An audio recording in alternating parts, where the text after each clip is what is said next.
Ka përfunduar riasfaltimi i rrugës në fshatin Perëndi, një investim i rëndësishëm që i jep fund amortizimit të segmentit rrugor dhe përmirëson ndjeshëm lëvizjen për banorët e zonës.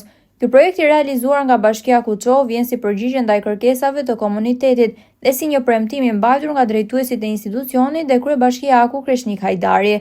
Gjatë vitit 2026, Bashkia Kuçov është kthyer në një kantier të hapur ndërtimi, ku investimet në infrastrukturë po shtrihen në çdo njësi administrative. Punimet në Perëndi synojnë jo vetëm përmirësimin e qarkullimit të mjeteve, por edhe rritjen e sigurisë dhe lehtësimin e përditshmërisë për banorët. Banorët e zonës janë shprehur të kënaqur për përfundimin e investimit, duke theksuar se rruga prej vitesh kishte probleme të shumta dhe vështirësonte lëvizjen, sidomos gjatë sezonit të rreshjeve. Tashmë segmenti i riabilituar i kthen normalitetin dhe krijon kushte më të mira për zhvillimin e jetës ekonomike dhe sociale në fshat.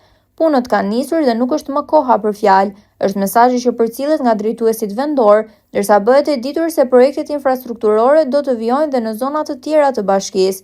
Investimet e miratuara nga Këshilli Bashkiak për vitin 2026 pritet të sillin transformim të mëtejshëm në rrugë, hapësira publike dhe shërbime për qytetarët.